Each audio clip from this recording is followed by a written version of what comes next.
everybody, today I'm going to show you how to make a sketchbook.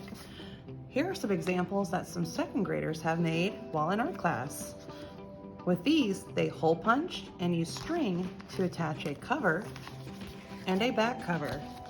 Now when you are looking at these, you will notice that there are all sorts of details, some found objects on the table, and even secret little pockets that they added with envelopes and other things around the middle table.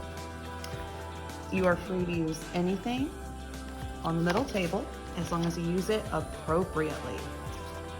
And you also need to make sure that your name and your grade is on your sketchbook so we know it belongs to you, because we'll be using these for future art classes. This is the one that I have made. Now, some of you probably know who this little puppy is. Now, there are some cards in the middle of the table that you can use and glue to add little interesting features.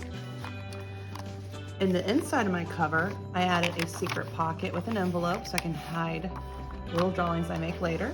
And also, you'll notice that for the back cover, I glued a piece of green paper that's too big, and it makes a nice little tab. So even if you think, oh, it's too big or it might not work, you'd be surprised to see if it works. So, at your table, you will notice there is a stack of paper. I would like for you to count 7 pieces of paper. 1, 2, 3, 4, 5, 6, 7. If you get more than that, that is okay, because we can always move it to the side if it doesn't work. So we can do this in the way the second graders did. We can hole punch it.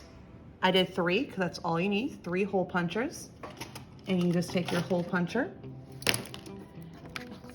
and you just slide it in and push, slide it in and push, slide it in and push.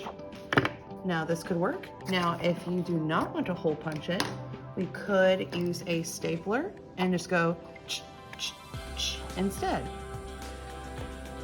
If you do the hole punchers, you'll need 3 pieces of string. Now, if you look at the piece of string that I have, it's a little bit bigger than my hand, and that's all you need. You're just gonna take your little piece of string or yarn. You're just gonna pull and pinch the best you can, and you are going to cross it and tuck under and pull. And I'll do it again because we need 2 knots. Cross it, tuck it under, and pull. And you can leave it dangling, or you can even take your scissors and you can cut some of the leftovers so you don't have a lot of danglies. So I'll do that one more time so you can see that. You just take your string, push and pull the best you can inside of that. Cross the yarn, tuck it, and pull. Cross it, tuck it, and pull. And kiddos, after you get done tying all of your yarn, you are free to cut, glue, decorate your front cover and back however you would like. I even decorated the inside part of the cover. But kiddos, leave your pages in the middle blank for today, because we will be using this starting next time when I see you. So your goal is to make a sketchbook, make sure it's attached, and decorate the front and back cover. So decorate front, back cover, sketchbook, and leave the inside plain. I hope you all have a fun time, and we'll get shopping at the middle table.